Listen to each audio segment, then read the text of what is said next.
September 19th, 1940, Warsaw, before dawn. Stitched into the lining of a long gray coat is a small black notebook with empty pages and the stub of a pencil. The man wearing the coat is 39 years old. His real name is Witold Pilecki. The papers in his pocket say something else. Tomasz Serafiński, a reserve lieutenant nobody is looking for. In 9 minutes, he will walk onto a Warsaw street where a German Lapanka is about to happen, and he will not run. He is the only known human being in history who volunteered to be sent into Auschwitz. A German lorry turns into the street. Boots hit the cobblestones. The Wehrmacht and the Gestapo are conducting a Lapanka, a street roundup. Anyone in the Cordon goes east. They are looking for resistance suspects, draft-age men, anybody whose papers they do not like. Pilecki has spent 3 weeks finding out exactly when this roundup will happen, exactly which block it will sweep, and exactly which corner he must be standing on when the dogs come around it. He steps off the curb. A soldier shouts at him. He raises his hands. Within 40 minutes, he is in the back of the lorry. Within 4 days, he is in a cattle car heading south through Silesia. 2 days after that, the gate of a camp closes behind him, and a tattoo needle puts the number 4,859 into his left forearm. The camp is called Konzentrationslager Auschwitz. He is the only known human being in history who walked into Auschwitz on purpose. What happens next is a report. Not a rescue, not a revolt, a report. 2.5 years inside the camp. A secret network built from inside the wire. 47 names becoming 100, becoming hundreds. An escape from the camp bakery on Easter Monday, 1943.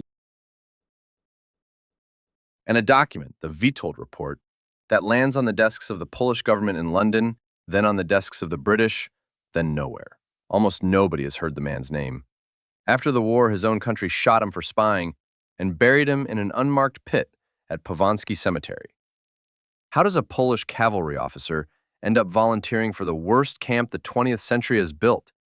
And why, after he is inside, does he refuse for 2 years to leave a place engineered to kill him? Witold Pilecki is born in May 1901 in Olonets, far north, where his exiled grandfather's branch of the Pilecki family has been settled by the Russian Tsar. His parents moved the children back west. By the time he is a teenager, he is sleeping under the saddle blanket of his own horse, a small bay he names Baika. He fights against the Bolsheviks in 1920 as a 17-year-old volunteer. He fights at the gates of Warsaw, at the so-called Miracle on the Vistula, gallops east into Wilno with a saber on his hip. After the peace, he goes home and becomes the gentleman that fits him most easily, a man who farms. His estate is called Sukurcze, in the Kresy borderlands, near the village of Krupa, in what is then eastern Poland and is today western Belarus.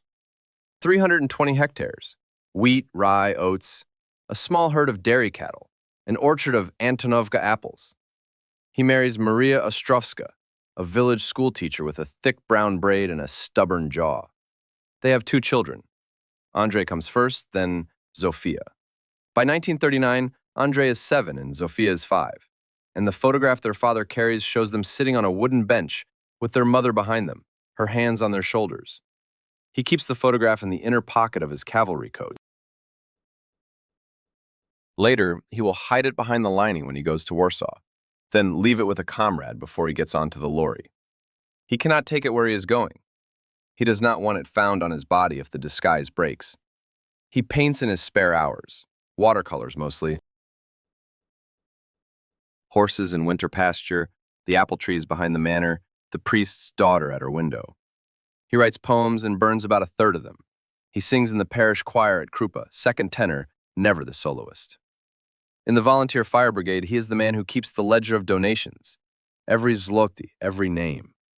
In a village where most men have to think before they sign a paper, his hand is the one people ask for when something must be written down clearly so that it cannot be misunderstood later. That is the ordinary skill that, 4 years from now, will save the truth. September 1st, 1939. The Wehrmacht crosses the western border.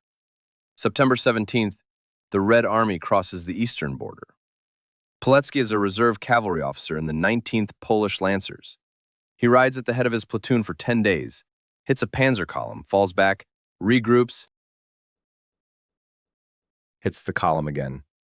Cavalry against tanks is not the joke the propagandists later make of it. His unit knocks out 7 German armored cars and a pair of light tanks before it runs out of artillery and bread. By early October, there is no Poland left. The country is sliced in half between Berlin and Moscow. His estate is on the Soviet side. He never sees it again. The Soviets arrest his brother-in-law and shoot him in the back of the head in a forest near Kharkov, along with thousands of other Polish officers. The Germans burn the manor at Sukurcha to the ground. Maria and the children flee to her parents' farm at Ostrów Mazowiecka, on the German side. Pilecki, in civilian clothes now, hitchhikes into Warsaw with a false name and a borrowed pair of boots. He arrives in occupied Warsaw on October 9, 1939, 6 weeks after the war began. The city is broken. The Nazis have already shot the mayor's deputy. The university is closed. The Bristol Hotel is full of German officers. Pilecki walks into a small apartment on Aleja Wojska Polskiego, hands his coat to a man named Major Jan Wlodarkiewicz, and helps him found, that same night, the secret Polish army, the Tajna Armia Polska. Within 3 months, they have 900 sworn members across the city. By spring of 1940, they have several thousand. Pilecki organizes the inspectorate, which means he writes the rules and the rolls. Every member, every cell leader, every drop point, every false identity is in the ledger he keeps in his head. In the summer of 1940, something new starts to happen. Men disappear into a place called Auschwitz, near a Silesian town the Germans have renamed Auschwitz from the Polish Oświęcim. The first transport arrived from Tarnow prison in June. Polish officers, teachers, priests, lawyers, Boy Scouts. The TAP starts losing members to it. By July, 3 of Pilecki's couriers have been swept up in a roundup and sent there. None of them comes back. Letters arrive home, 10 lines, in German, with the camp letterhead. Then the letters stop. Nobody on the outside knows what is actually inside, whether it is a prison, a labor camp, an execution site, whether the men inside can be reached, helped, ransomed, smuggled out, whether a network can be built inside the way networks are being built in every other Polish town. There is only one way to find out, and Pilecki, sitting across a kitchen table from Major Wlodarkiewicz on a hot night in late August, says it before anyone else does. Somebody has to go in.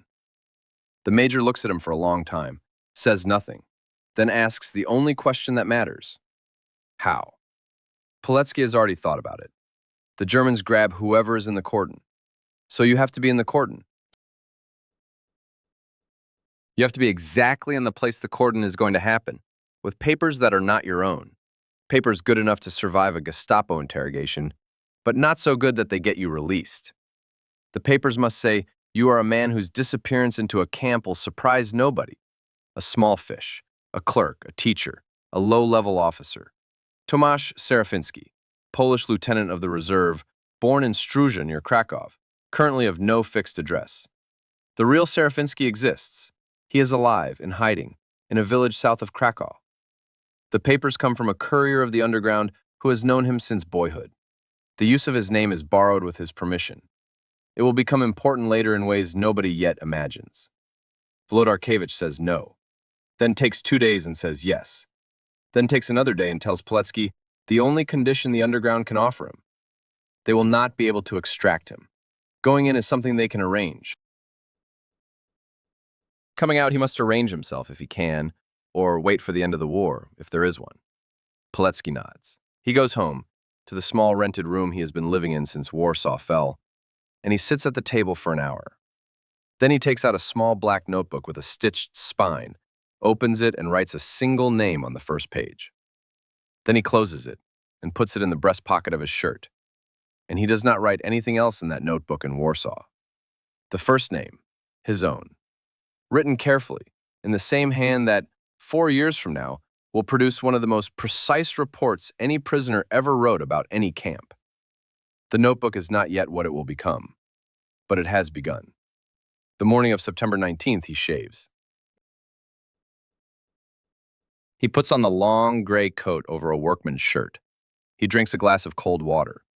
He walks out of the apartment building and turns toward Wojska Polskiego, where the Lapanka is scheduled to begin in 11 minutes. As he walks, he counts in fours, the cavalry way. Left, right, 1, 2, 3, 4, like riding at a trot, because that is how his head settles when it needs to be still. He passes a baker carrying a tray of rolls. He passes a woman with a small boy in a knitted cap.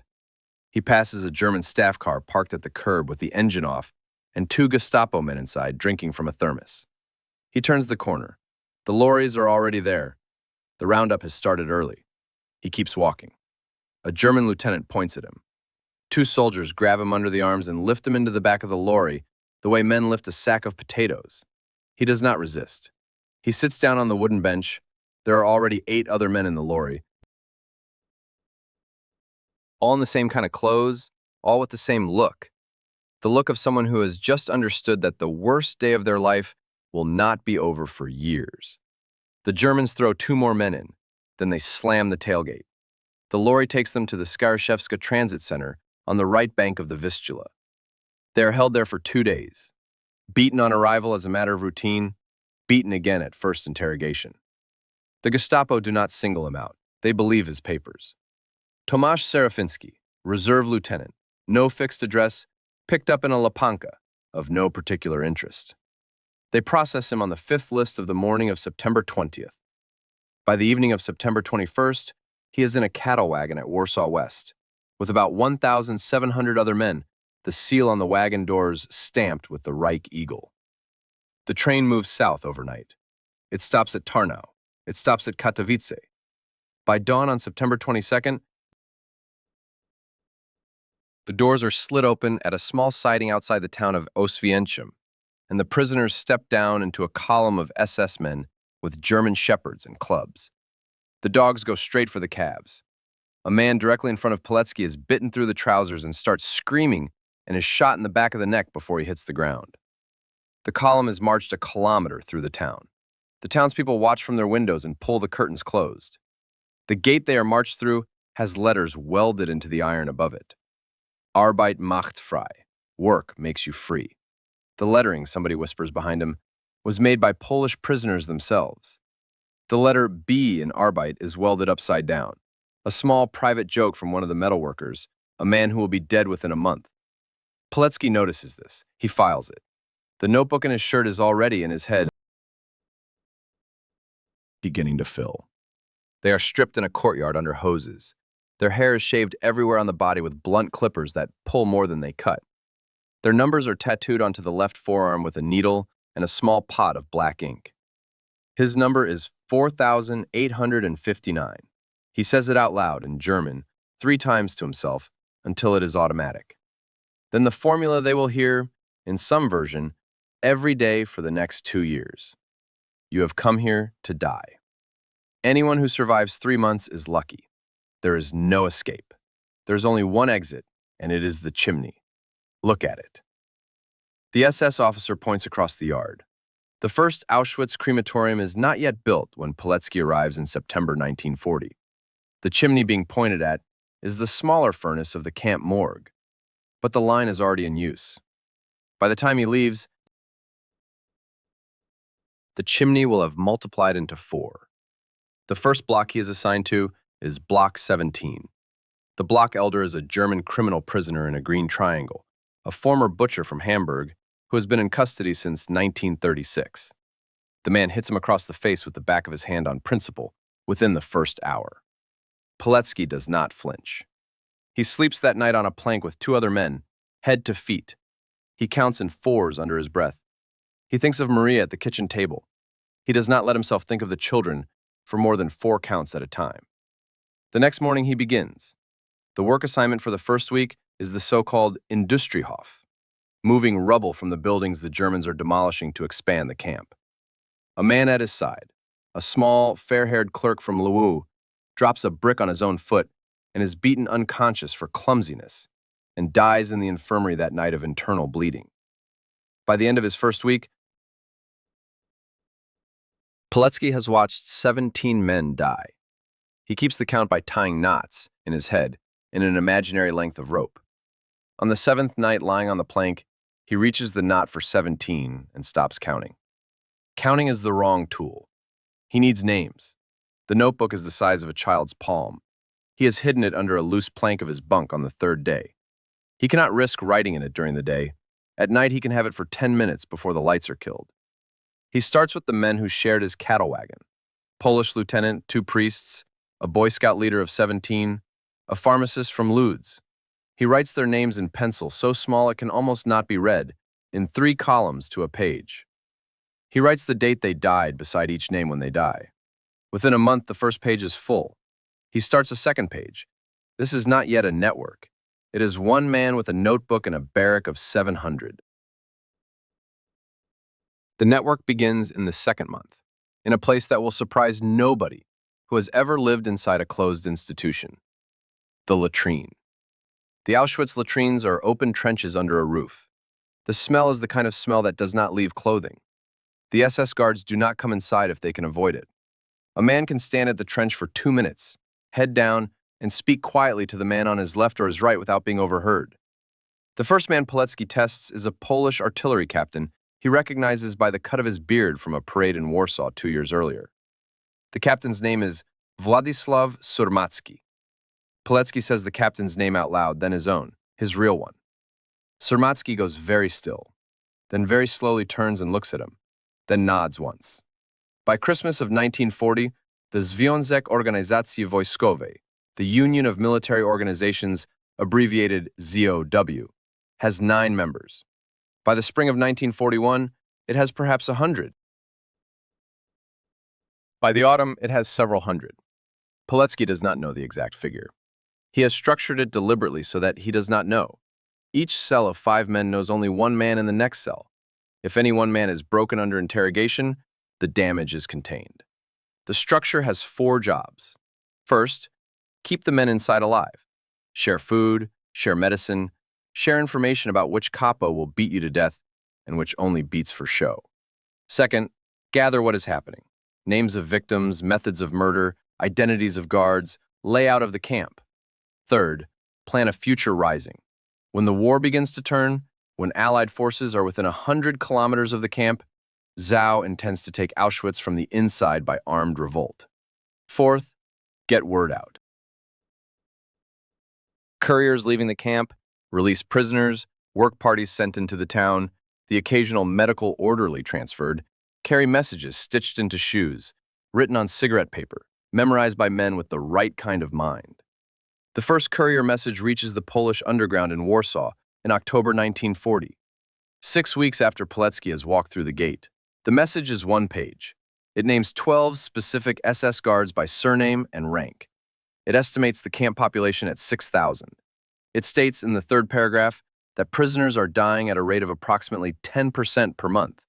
By November, the message has been microphotographed and sent west by underground couriers through Stockholm. By December, the first précis of it sits on a desk in London. It is read by a Polish officer of the government in exile. He reads it twice.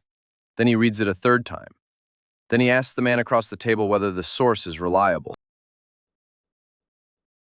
The man across the table says, "The source walked into the camp on purpose." The London officer says, "That is not possible." The man across the table says, "It is possible. We have his name." What happens to that report in London becomes the second great fact of the Pilecki story, and the most painful one. For the moment, in occupied Poland, the network grows. Pilecki survives the typhus epidemic of 1941, which kills nearly half the camp population, because a Polish doctor inside the medical block, who is a member of ZOW, falsifies his temperature record. He survives a pneumonia in the winter of 42, when the temperature in the barrack drops below the freezing point of water, because another ZOW member, a Polish baker, smuggles him a slice of black bread soaked in hot ersatz coffee every morning for 9 days. He survives a beating by an SS guard named Pilecki, a man whose name will recur in many reports, because Surmacki, the artillery captain, pulls him out of the line and into a workshop just before Pilecki comes for him. His cover holds. He is Tomasz Serafiński, Polish lieutenant, picked up in a Lapanka. The SS register him, photograph him, tattoo him, put him in a barrack, and forget about him. A small fish, a clerk, a teacher, the kind of prisoner the camp eats by the hundred and does not look at twice. Behind the cover, the man whose name is on the photograph he no longer carries is building, sentence by careful sentence, a document the world has never read.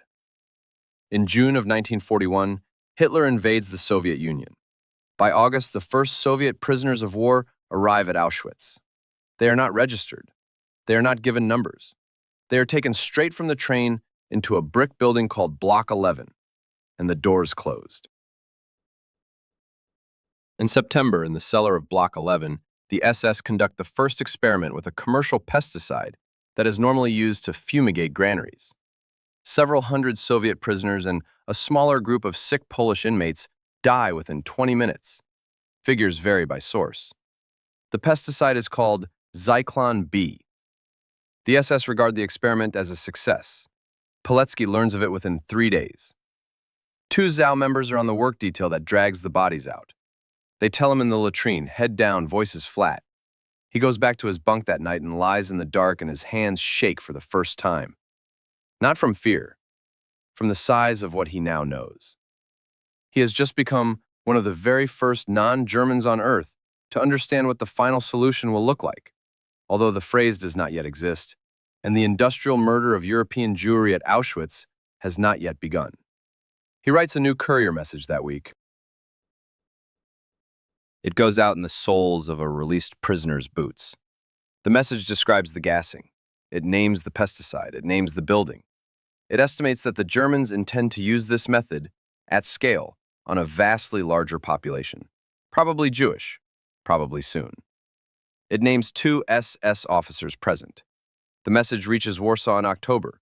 It is sent on to London in November. It is filed. Estimates will later range from 20 to 40 separate reports Pilecki gets out of the camp between 1940 and 1943. The Witold report, as it now exists, the long one written after the escape, is the consolidation of those reports plus a great deal of memory. The truth is, nobody has the exact count.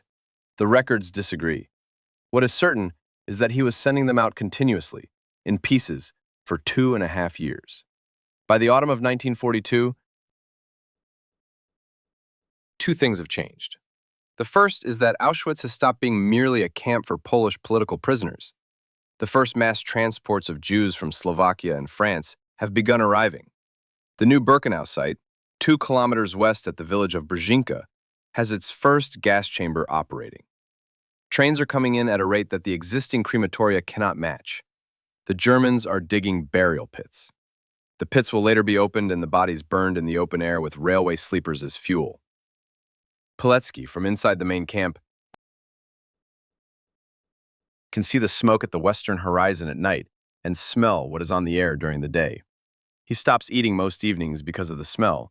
He keeps writing. The second thing that changes is that the Polish underground in Warsaw stops believing the reports. Not because they doubt Pilecki. They have all the reasons to trust him. They doubt the scale. They cannot reconcile what he is describing with what a human institution might do. They send a query back, through the courier chain, asking whether the figures could possibly be correct. Could it really be that 12,000 people are being murdered every day at one camp? Pilecki replies that the figure is correct on the days the trains are running on schedule. On bad days, it is lower. On a day when 3 transports arrive at once, it is higher. He does not editorialize. He is no longer in the business of persuading. He is in the business of recording. He has been inside for 2 years and 1 month. Before we follow him into what will be the most dangerous winter of his life and the spring that will become his only chance to get out, a word for anyone listening. The channel runs on stories like this. Stories the textbooks barely mention. Subscribe if you want more of them when they land. Now, The Wire and what came over it. The winter of 42 is the cruelest he has yet seen. The camp population shifts dramatically. The Polish political prisoners who were the original inmates are now a minority. Most of them have died. The new majority is Jewish, selected on arrival to either work or die immediately, with the work-selected average surviving 3 months. ZOW changes shape. It now has Jewish members. The structure of cells is rewritten in Pilecki's head. He never commits the structure to paper, to accommodate the new reality that any of his men, at any morning's selection, may be sent to Birkenau and not return. By Christmas, 2 of his 3 deputy commanders have been killed. Pilecki is taken in the latrine one evening by Pilecki on a denunciation by another prisoner. He is taken to Block 11 and shot in the back of the head at the wall. Pilecki learns of his death the same night.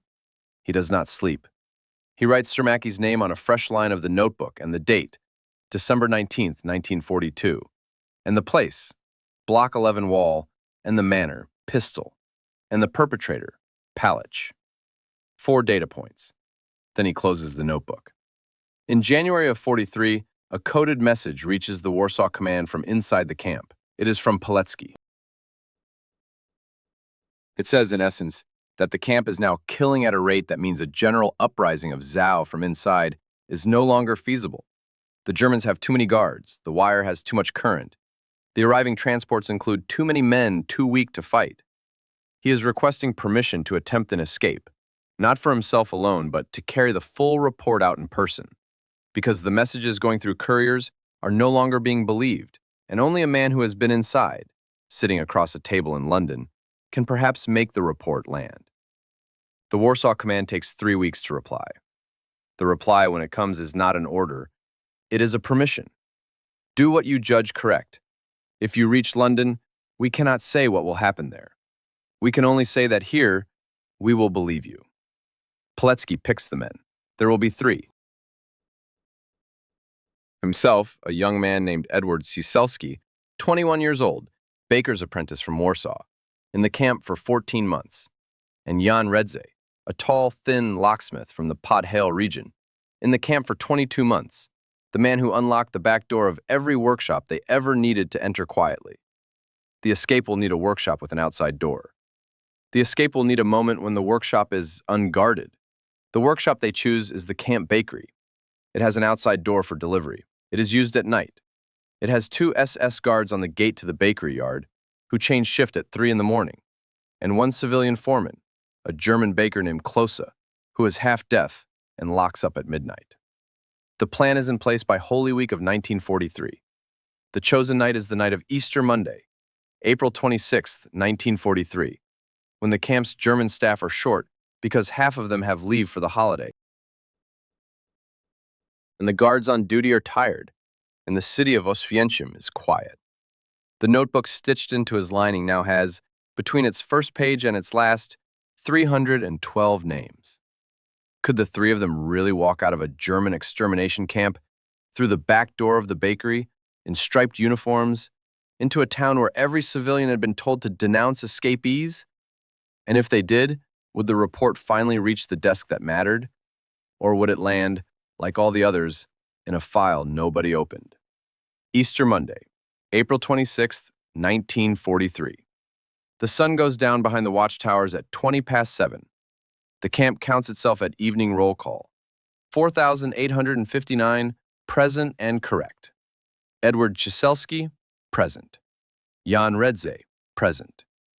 The block elder of Block 15 marks the slate, and the men are dismissed to their barracks. The bread shift at the camp bakery begins at 10:30.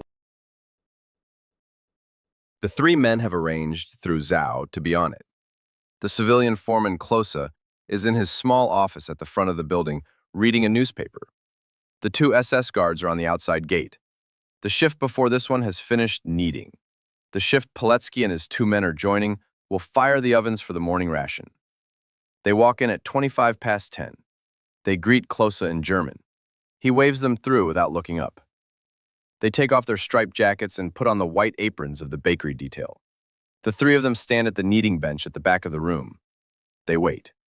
Midnight comes. Klose locks up his office, takes his coat from the hook, says goodnight without turning his head, and walks out the front door. The bolt slides on the inside. The 3 of them are now alone in the bakery, with 20 other prisoners on the night shift, all of whom are not in Zao, and none of whom know what is about to happen. The shift works through the loaves. Pilecki kneads. Redze moves quietly toward the back of the building, where a small iron door leads out of the yard. The door has been locked from the outside for the last 14 months. Redze has had a key to that door since February. The key was filed from a blank by a Polish locksmith working in the SS workshop. It has been tested twice on dummy doors. It has never been used on this one. 2 o'clock in the morning. The first 3 loaves are out of the oven. The smell in the room is the smell of fresh bread. Outside, the temperature is just above freezing. The 2 SS guards on the outside gate have walked their circuit twice in the last hour.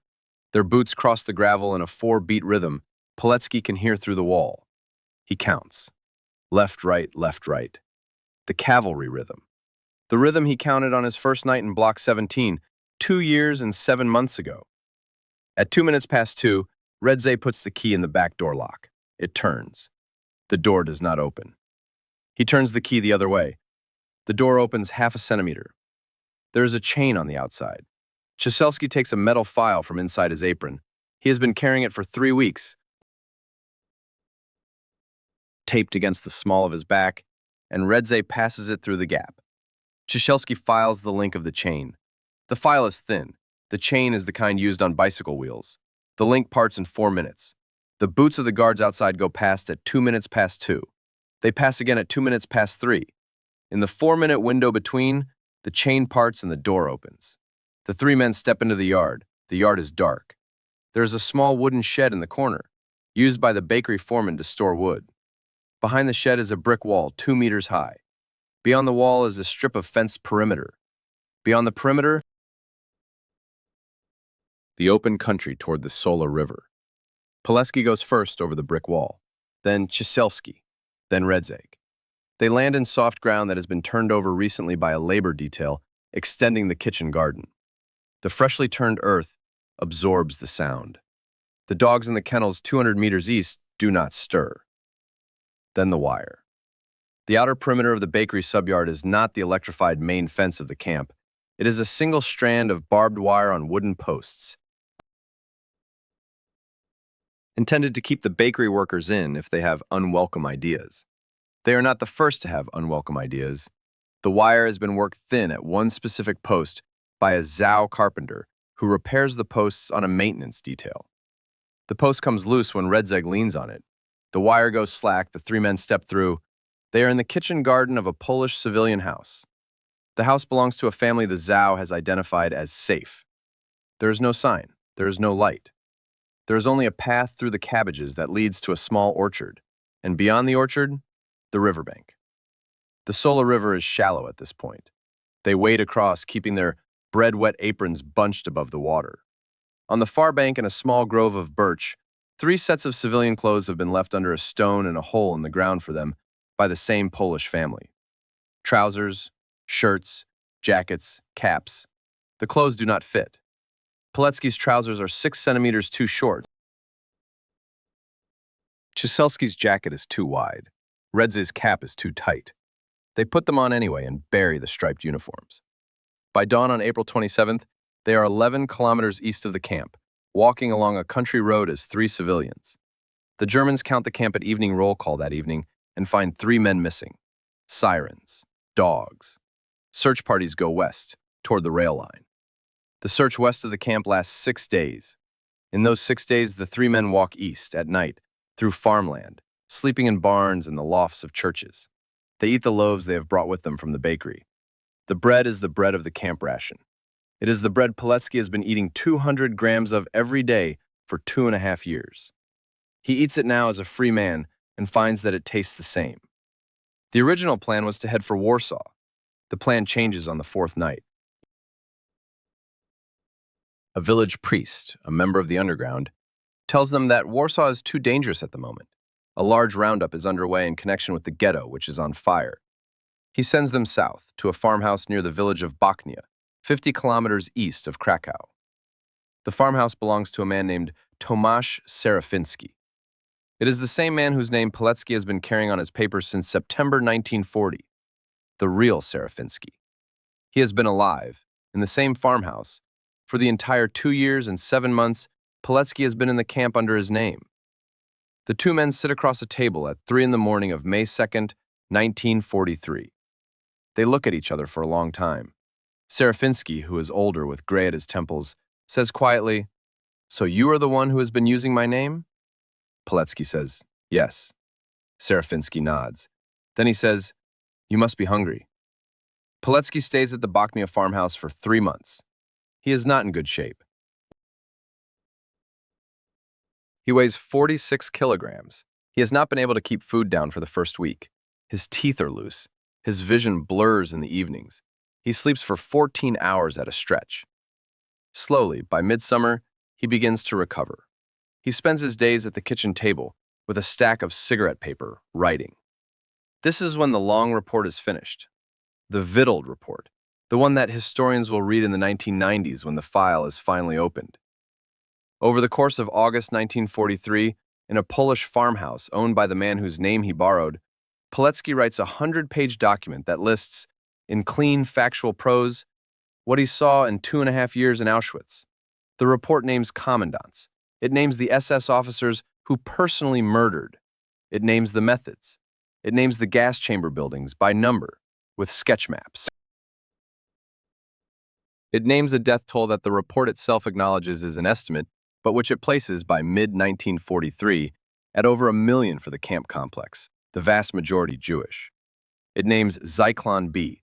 It names the Sonderkommando, the Jewish prisoners forced to operate the crematoria, who, the report notes, are themselves killed and replaced every few months to prevent any of them from ever leaving the camp alive. The report is taken to Warsaw in October 1943 by underground couriers. It is forwarded to London in November. In London, it is received by the Polish government in exile and given to the British. Estimates will later differ on what happens next. By some accounts, the British read it and quietly disbelieve the death toll. By other accounts, they read it and believe the death toll, and quietly conclude that there is nothing they are prepared to do about it. By all accounts, no Allied bombing raid is ever conducted on the rail lines or the crematoria of Auschwitz. Although the chemical factory at Monowitz, 3 kilometers east, is bombed multiple times in 1944. The Witold report sits in a London archive for the rest of the war. In 1944, Pilecki, now back in Warsaw under a third identity, takes part in the Warsaw Uprising. He fights as a private soldier, refusing officers' rank so as not to draw attention to himself, in a small unit defending a single block in the Old Town.